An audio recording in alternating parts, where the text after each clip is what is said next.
రేవంత్ రెడ్డికి ఆయన చేయించుకుంటున్న సొంత సర్వేలే షాక్ ఇస్తన్నయ్యా.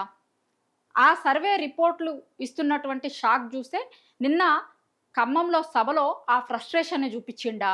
ఇగో ఇట్లాంటి చర్చ ఇప్పుడు కాంగ్రెస్ పార్టీలో జరుగుతుంది. ఎందుకంటే కాంగ్రెస్ అధికారంలోకొచ్చి 2.5 ఏండ్లయితుంది. వాళ్ళు చెప్పిన 100 రోజులలో 6 గ్యారంటీలు అమలు చేస్తామన్నారు. 420 హామీలిచ్చిర్రు. ఇప్పుడు 2.5 ఏండ్లయింది. 6 గ్యారంటీలలో ఏం అమలైనయి, ఏం అమలు గాలేదు అనేది ప్రభుత్వానికి తెలుసు, ప్రజలకు తెలుసు. సో, 2.5 ఏండ్లయింది గదా! మా పాలన ఎట్లుంది అనే దాని మీద వాళ్ళు సర్వేలు చేయించుకుంటున్నట. ఇగో అక్కడ ఫస్ట్ షాక్ తగిలింది ప్రభుత్వానికి. ఇగ వాళ్ళు చేయించుకునే సర్వేతో పాటు వాళ్ళకు అనుకూలంగా ఉన్నటువంటోళ్ళు గూడా సర్వేలు చేసి ఇస్తారు గదా! ఇప్పుడు ప్రతి పార్టీ ప్రతిసారి సర్వేలు చేయించుకుంటా ఉంటది.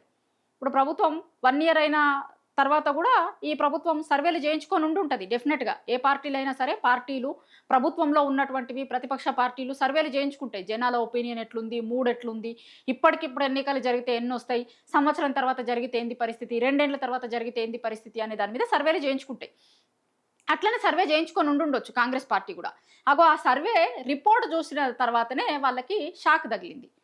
ఎందుకంటే జనాలు ఖచ్చితంగా మాట్లాడుతున్నారు గదా! వోకల్ అయిపోయారిప్పుడు. కనీసము ఫస్ట్ ఇయర్ సర్వేలల్లా కొంత ఇప్పుడే వచ్చింది గదా ప్రభుత్వం. ఏం జేస్తారో చూస్తాం అనే ఒపీనియన్‌తో కొంతమంది ఉండుండరు. కానీ ఇప్పుడు అట్లా లేదు. ఏం జేస్తుంది అనేది అర్థమైపోయింది జనాలకి. ఎందుకంటే సగం పీరియడ్ అయిపోయింది. ఇంకొక సగం పీరియడ్ ఉంది.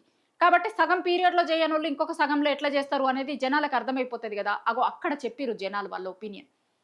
మళ్ళా కాంగ్రెస్ పార్టీకి మీరు ఓటేస్తారా అంటే వాళ్ళ ఒపీనియన్ జెప్పిర్రు. అగో దాంట్ల కాంగ్రెస్‌కి షాకొచ్చింది. వాళ్ళకెన్ని సీట్లొస్తాయి అనేది జూషిన తర్వాత ఒక పెద్ద షాక్ తగిలింది.